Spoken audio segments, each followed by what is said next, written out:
Perkenalkan, nama aku Novita Eka Wardani dengan NIM 240 801 0881 Rombel 19 jurusan Ilmu Hukum Universitas Negeri Semarang. Korea Utara adalah salah satu negara yang paling tertutup di dunia dengan sistem hukum yang otoriter. Apa sih sistem hukum otoriter ini? Sistem hukum otoriter ini adalah sistem politik di mana kekuasaan berada di tangan satu pihak atau kelompok yang tidak terbatas oleh hukum, konstitusi, ataupun partisipasi politik. Pihak ataupun kelompok tersebut biasanya memiliki kekuatan ideologi, ekonomi, dan juga militer yang kuat untuk mengendalikan serta memanipulasi masyarakat. Penyiksaan, penghinaan, serta pengakuan yang didapat secara paksa marak dalam sistem penanganan pra-peradilan di Korea Utara. Sistem hukum ini biasa disebut dengan memperlakukan manusia kurang dari seekor binatang yang dilansir dari AVP 19 Oktober 2020. Laporan ini didasarkan oleh wawancara yang dilakukan oleh tim HRW Human Rights Watch dalam laporan terbaru soal proses hukum yang tidak jelas di Korea Utara. Korea dituduh telah melanggar HAM secara luas oleh PBB dan juga para peneliti lainnya.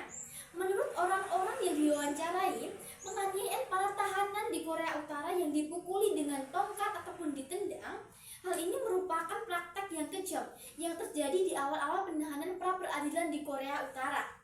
Sejumlah mantan tahanan di Korea Utara menuturkan mereka dipaksa untuk terdiam di lantai dalam keadaan berlutut, bersila selama 16 jam sehari.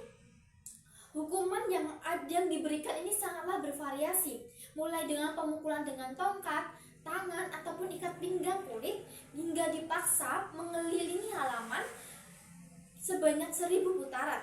Nah, ciri-ciri dari pemerintahan Korea Utara sendiri ada satu, itu penguasa dikuasai oleh satu partai.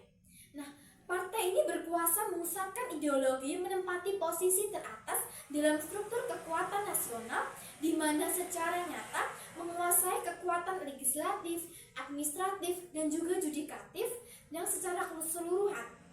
Nah, partai ini tidak hanya menguasai lembaga-lembaga tersebut, namun partai ini juga memimpin dalam organisasi di lembaga masyarakat. Nah, partai buruh yang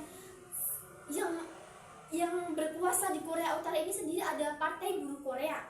Nah, yang kedua ada penguasa tunggal.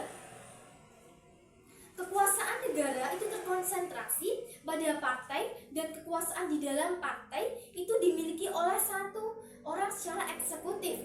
Penggunaan istilah Hangil yang berarti tunggal ataupun mono dalam bahasa Korea Utara sendiri ini sebenarnya adalah sistem ideologi tunggal yang berasal dari filsafat yang memiliki arti pemimpin tunggal. Di Korea Utara, pemimpin merupakan lambang perwujudan tekad dan keinginan partai dan juga pusat kekuatan untuk mengorganisir dan memimpin kegiatan sosiopolitik secara utuh dan nyata. Oleh sebab itulah, peran serta kekuatan pemimpin ditempatkan di posisi paling teratas dan juga tidak bisa ditantang. Yang ketiga, ada kekuasaan dinasti. Nah, karena Kim Jong Il mempunyai kemampuan sebagai pemimpin yang mewariskan bakat, filsafat, dan juga ajaran dari ayahnya, ini secara sukses membuat Korea Utara berjalan suatu sistem kekuasaan tunggal yang diwariskan dari ayah ke anak.